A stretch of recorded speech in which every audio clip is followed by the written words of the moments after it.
যে তোমার বদনাম করছে তাকে বদনাম করতে দাও, কারণ বদনাম সেই করে যে কখনো তোমার সমতুল্য হতে পারবে না। সামনে থেকে অনেক মানুষই আছে যে তোমার সাথে বেশ ভালো ব্যবহার করছে, কিন্তু পিছনে তোমার ব্যাপারে সেই নিন্দে করে, কারণ তোমার সাফল্যতে সে হিংসে করে। সে বুঝে গেছে তোমার সমতুল্য কোনোদিনও হতে পারবে না। সো হ্যালো এভরিওয়ান, তোমরা কেমন আছো? আশা করি যে যেখানেই থাকো না কেন সবাই ভীষণ ভালো আছো, আর আমিও ভালো আছি। তমালির সাতকাহন চ্যানেলে আরও একটা নতুন দিনে নতুন মিনি ব্লগে তোমাদের অনেক স্বাগত। আজকে শিবরাত্রি, ভোরবেলা ঘুম থেকে উঠেই আমি ফ্রেশ হয়ে আগে সবার জন্য চা করে তারপরে আমার বরকে চা দিয়ে আমি অন্যান্য কাজে চলে যাব।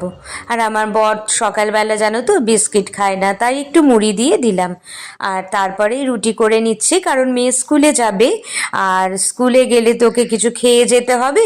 তাই ভাবলাম জলখাবারে একটু রুটি আর ডিমের একটু ভুজিয়া করে দেব, তো সেটা ও টিফিনেও নিয়ে যেতে পারবে, খেয়েও যেতে পারবে।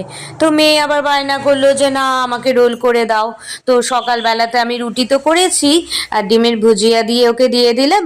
আর টিফিনে দেখো না এই ভুজিয়াটাই রোলের মতন করে একটু রুটি দিয়ে র্যাপ করে নিচ্ছি, আর তার সাথে সস দিয়েছি। ওর ভালোই লাগবে, আর ও এভাবে খেতে বেশ ভালোই বাসে। আলাদা করে আর এগ রোল করিনি আমি, আর সেটা আমার পক্ষে সম্ভবও হয়নি, কারণ পুজো আছে আজকে। তোমরা জানো আজকে শিব পুজো, আজ মানে শিবরাত্রি আর কি। তো যাই হোক না কেন, দেখো আমার টিফিন একদম রেডি হয়ে গেছে। এটা চটজলদি খুব ফাঁকিবাজি টিফিন, সত্যি কথা বলতে। তো দেখো টিফিনটা আমি টিফিন বক্সের মধ্যে সার্ভ করে দিয়ে টিফিনটা ঢাকা দিয়ে আটকে ওকে দিয়ে দেবো। আর ওর অনেকটাই দেরি হয়ে যাচ্ছে, ওর স্কুলে যাওয়ার সময় হয়ে এসেছে। তো চলো আগে টিফিনটা ওকে দিয়ে দিই, ও স্কুলে বেরিয়ে যাক, তারপরে অন্যান্য কাজ। তো দেখো মেয়ে স্কুলে চলে যাচ্ছে, আর চলো এবার আমি অন্যান্য কাজ করে নিই, রান্নাঘরে ঢুকে যাই। কারণ আগের দিন না বেশ কিছু ফল এনেছিল, সেই ফলগুলো রাত্রিবেলা আনা হয়েছিল বলে এমনিভাবেই ছিল। তো ভাবলাম ফলগুলো ঝুড়িতে রেখে দিই। আর এই যে আপেল আর আঙুর এনেছিল, তো আঙুরগুলো বেশ সুন্দর, একদম টাটকা ফ্রেশ আঙুরগুলো ছিল। আঙুরগুলোকে দেখে যেন বেশ লোভ লাগছিল, কিন্তু আমি তো আঙুর খাই না। তো অন্যান্য বাড়ির সবাই খুবই আঙুর ঠাঙুর খায়।